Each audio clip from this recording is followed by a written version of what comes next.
Hello जी, नमस्कार साथियों। प्रज्ञा institute में आप सभी लोगों का स्वागत है। वंदन है, अभिनंदन है, तहे दिल से स्वागत है। जो साथी चैनल पर नए आए हों, कृपया वीडियो को लाइक करें, शेयर करें और सब्सक्राइब करें। वीडियो को ज़्यादा से ज़्यादा शेयर करें, जिससे आपके साथ साथ आपके मित्रों को भी फायदा हो सके। तो चलिए गाइस, शुरुआत करते हैं क्वेश्चनों की। बहुत ज़्यादा इम्पोर्टेंट क्वेश्चन है। तो गाइस देखते हैं आज पहला क्वेश्चन क्या दिया हुआ है आपके लिए। पहला क्वेश्चन दिया हुआ है, भारतीय राष्ट्रीय कांग्रेस की स्थापना के समय भारत का वायसराय कौन था? तो भारतीय राष्ट्रीय कांग्रेस की स्थापना के समय भारत का वायसराय लॉर्ड डफरिन था।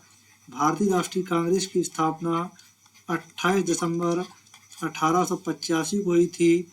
स्थापना की थी इसकी ए.ओ. ह्यूम ने पहले अध्यक्ष बने थे। डब्ल्यू.सी. बनर्जी अर्थात व्योमेश चंद्र बनर्जी इसके पहले अध्यक्ष बनाए गए थे और स्थापना हुई थी इसकी लॉर्ड डफरिन के समय। तो 28 दिसंबर 1885 में हुई थी और पहली मीटिंग हुई थी इसकी गोकुलनाथ संस्कृत पाठशाला में। पहली मीटिंग इनकी कहाँ हुई थी? गोकुलनाथ संस्कृत कॉलेज में। और इस मीटिंग में गए थे 72 लोग। जो सर्वाधिक लोग गए थे वो उस समय का संयुक्त प्रांत, सर्वाधिक लोग गए थे, सर्वाधिक लोग थे, सर्वाधिक लोग थे संयुक्त प्रांत के। संयुक्त प्रांत का मतलब वर्तमान का यूपी। सबसे ज्यादा लोग यूपी के थे। उस समय भी यूपी के लोग भागे भागे फिरते हैं, आज भी यूपी लोग दौड़े दौड़े घूमते रहते हैं। चलिए, इन्हें केवल नेता नगरी से ही कहा रहे हैं। भारतीय राष्ट्रीय कांग्रेस के दूसरे अध्यक्ष कौन बनाए गए थे? तो दूसरे अध्यक्ष बनाए गए थे दादा भाई नौरोजी। कौन बनाए गए थे? तो दादा भाई नौरोजी, क्योंकि इन्हें कहा जाता है भारत का वयोवृद्ध। भारत का वयोवृद्ध, ये सर्वाधिक उम्र के थे और इसलिए इन्हें दूसरा अध्यक्ष का अधिवेशन की अध्यक्षता पकड़ा दी गई थी। आगे देखते हैं, भारतीय राष्ट्रीय कांग्रेस के सर्वप्रथम मुस्लिम अध्यक्ष कौन थे? तो देखो गाइस, सबसे पहले मुस्लिम अध्यक्ष थे बदरुद्दीन तैयब जी। कौन से? बदरुद्दीन तैयब जी। जो रफी अहमद किदवई है, ये संयुक्त प्रांत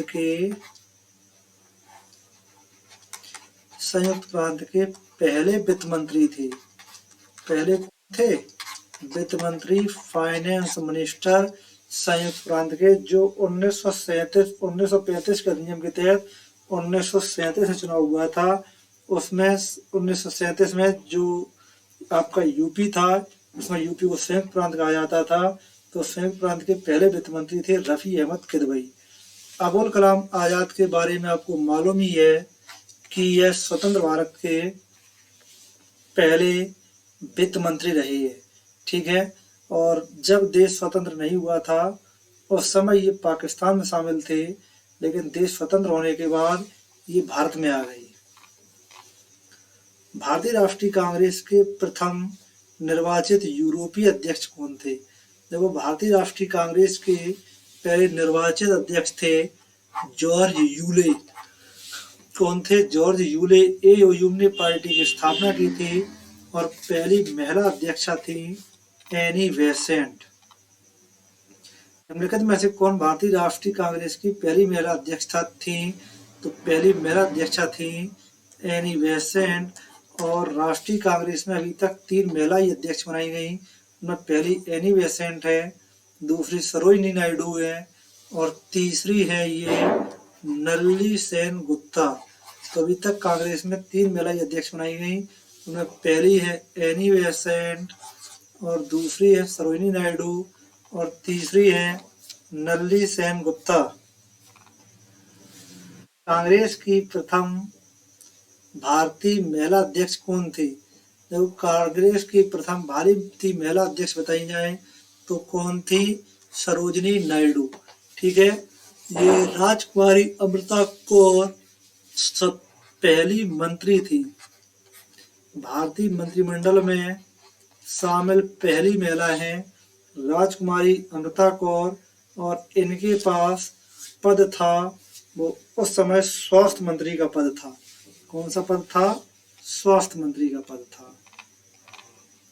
स्वराज मेरा जन्मसिद्ध अधिकार है, इसे मैं पाकर ही रहूंगा, ये नारा है बाल गंगाधर तिलक का। और उन्होंने इस नारे को 1895 में स्वराज विधेयक के दिया था। किसमें दिया था? स्वराज विधेयक में। आगे देखें, निम्नलिखित में से कौन लगातार 6 वर्ष तक कांग्रेस का अध्यक्ष रहा? देखिए, अबुल कलाम आजाद जी हैं, सबसे लंबे समय तक यही कांग्रेस के अध्यक्ष रहे और लगातार 6 वर्ष तक ये अध्यक्ष रहे हैं।